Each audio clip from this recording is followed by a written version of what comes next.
The Meewasin Valley Authority always has so much for community members to take part in, whether it's taking a beautiful tour of their picturesque swale or learning about the many different species that make up our province. There is so much to do. Joining us right now is Mike, and he's with Meewasin. He's going to tell us a little bit about what community members can look forward to this season. But first, because we are standing here at the Swale, we've learned all about it throughout today's show. What is your favorite part of the Swale?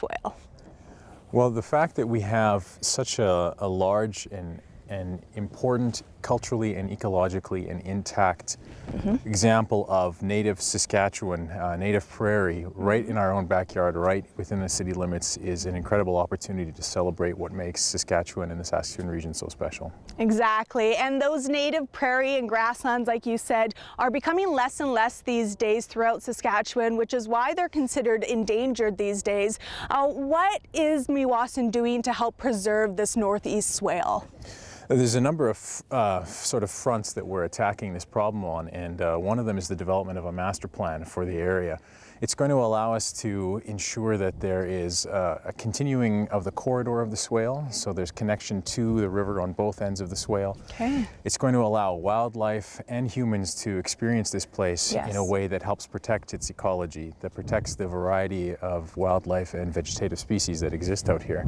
So the master plan is going to define where the trails go, where the benches go, where people should and shouldn't go, and really allow the people of Saskatoon and region to experience the swale. Now, being an area that is so important to protect, are all these developments going to be low impact, and how so? Development within the swale is certainly going to be tailored to the context, the ecological setting. We're standing right now in what we call the ecological core of the swale. This is a place where you're going to see minimalist activity, minimalism in terms of the design of the interventions. The swale out here, the trail out here, for example, wouldn't be the kind of trail you might expect to see along the riverbank, where you'd have something that's 3 meters wide and made of asphalt. You're probably going to see a trail that's just perhaps mowed through the grass, that can be shifted year over year, or maybe it's just crusher dust and it's a narrower profile.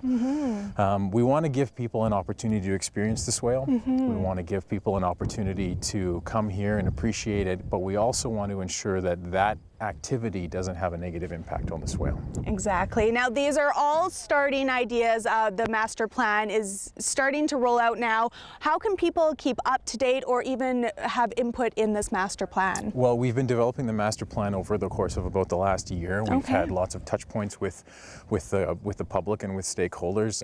We're going to be going forward for approvals from the Meewasin Valley Authority Board and from City Council this fall. Awesome. And there'll be opportunities at that time for people to weigh in, because there'll be public hearings to approve those plans. Well, you know, Mike, what else is happening right now? It's hockey season. Do you love hockey? I don't. No. Well, honest enough, but we sure love hockey, so we're going to take a look at this season's first Inside Edge.